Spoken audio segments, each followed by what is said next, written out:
Chapter 11. Cicero and Collie Jack. Orange flames were dancing over dead branches when it happened.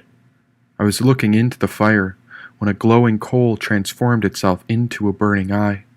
It was down in the very base of the fire when I first saw her face. She was a mixture of red hell with orange inferno as the patterns began morphing her figure into plain sight. This entity was alive and I could not look away. She was trying to tell me something, sending me an ever-changing message back to my eyes through a kaleidoscope of light spiraling around the coal. That's when I saw the number 28. 28. A sensation came upon me, like a feeling in the mind. My whole body began to glow, and now my essence began to shine. Who was this woman, and where were her body and bones? And even if I never found out, at least I had a night in the woods all on my own. Then the woman disappeared, forever a mystery, but a vision took hold of me and replayed a memory from my very own history. The memory was coming clear. The sight showed a boy ready to cry.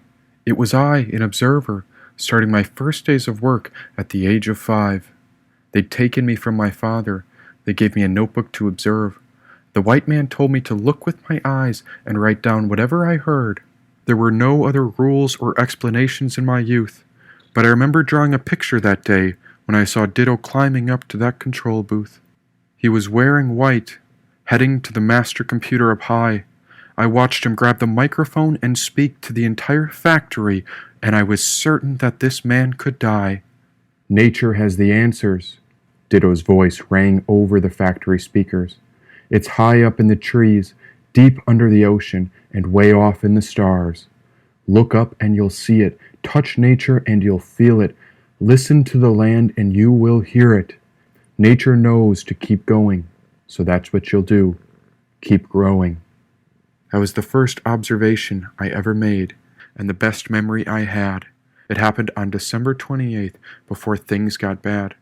Next the gear stopped grinding, and then so stopped the clock.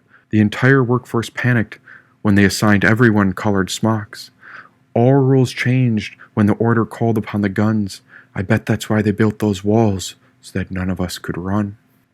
But who cares about the order? There's something special to these plants.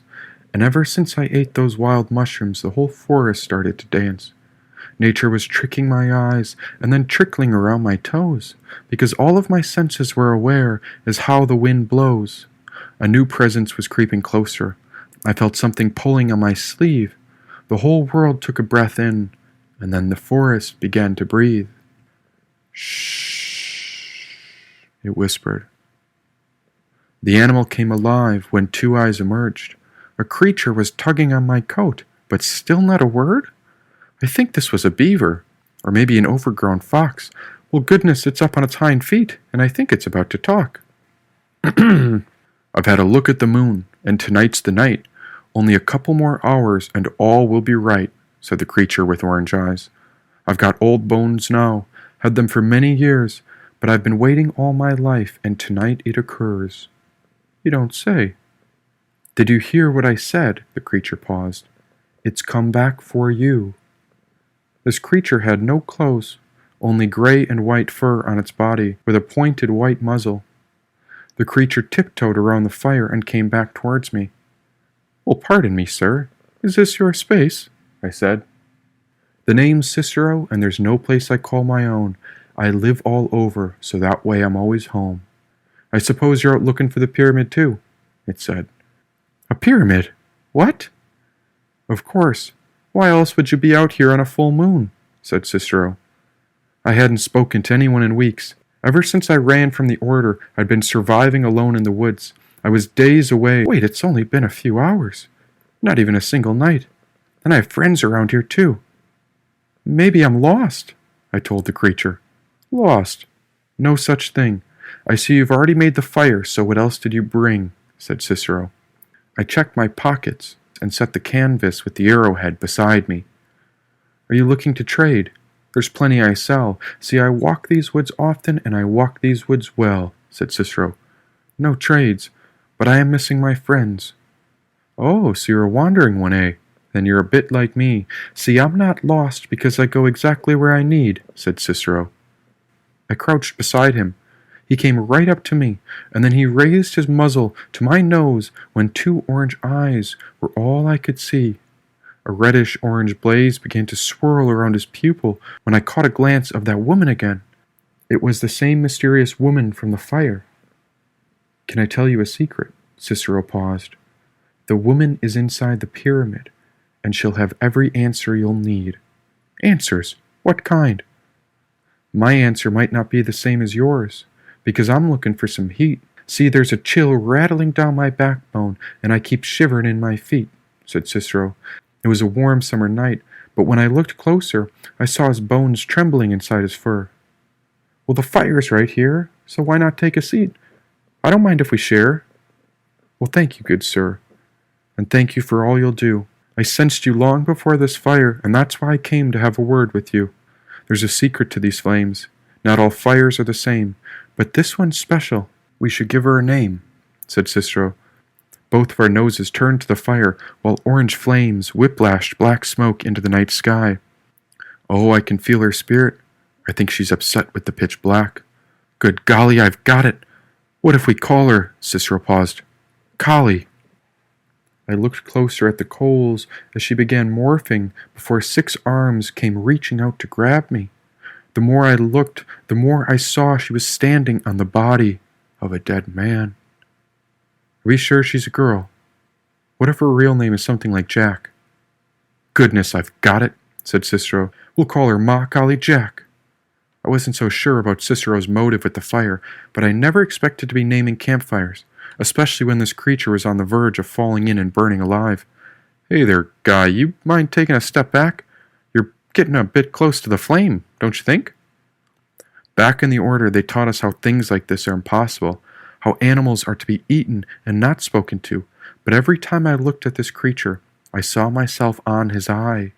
And if this creature was a friend, then that meant the entire Order was built upon a lie.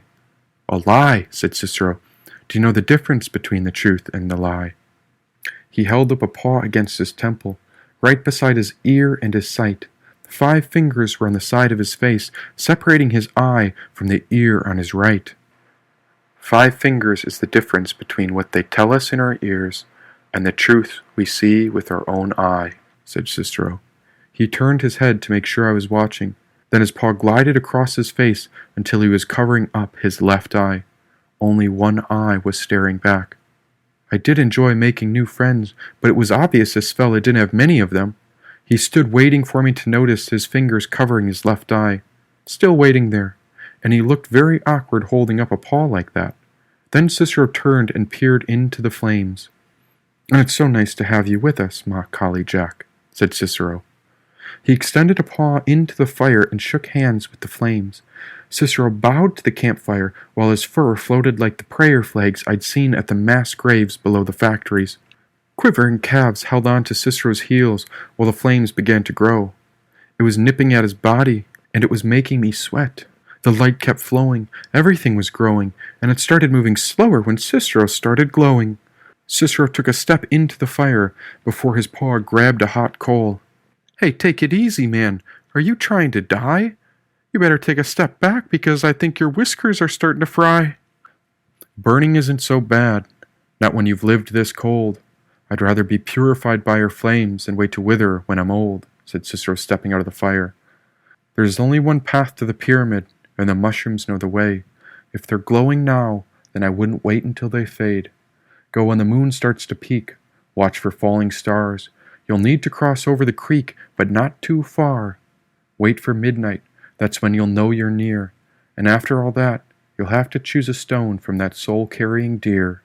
And what was this fella on to again? Now be careful going in. Each choice changes the way. And if you make the wrong decisions, well, sometimes naughty souls have to stay. They say God lives within. Even the devil sneaks around. But whatever you do, don't ever go down, said Cicero. Down? Where does down go? No one knows because no one goes, said Cicero. Then why risk it? This animal must be out of his mind. I'd only eaten a few of the magical mushrooms, but I'm quite sure he'd feasted on an entire patch. What if the pyramid's not real? What if legend says that one time a creature went in, but came out with new skin? Believe what you want, but I'm heading in, said Cicero. What the heck was this badger talking about? He was on some rant about something, but I couldn't focus because every tree branch was reaching out from the sky towards us. Every twig was creeping over the fire, as if to say, "Come with me." "Go with you? Who are you and where to?" Cicero sure had a lot to say too, but the flames didn't mind him at all.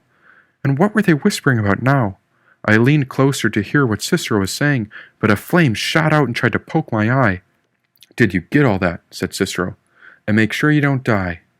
"Get all what? Your fire over there needs to settle down. Collie Jack tried to take my eye." "Be careful around Collie. She's got an old soul. She's a traveler through many lives, and only pure union makes her whole," said Cicero. Now why would he say that? And what kind of animal are you again? "I'm a possum," said Cicero. "A possum?" Well, whoever this magician was, this poor creature was starting to emit steam. It was scorching his fur coat. Well, he's only got one body, so I suppose it's his choice to sizzle away. "Now is that all you packed?" asked Cicero. "I pray that's all you need, because once you get through the gate, all that's left is to believe." Cicero was unrolling the canvas scroll I'd taken with me when I saw the brown stone inside. Seeing the arrowhead out in the dirt made me believe that my grandfather was still with me. As long as the arrowhead was here, then the natives lived on. As long as I was living, then the native spirit carried on.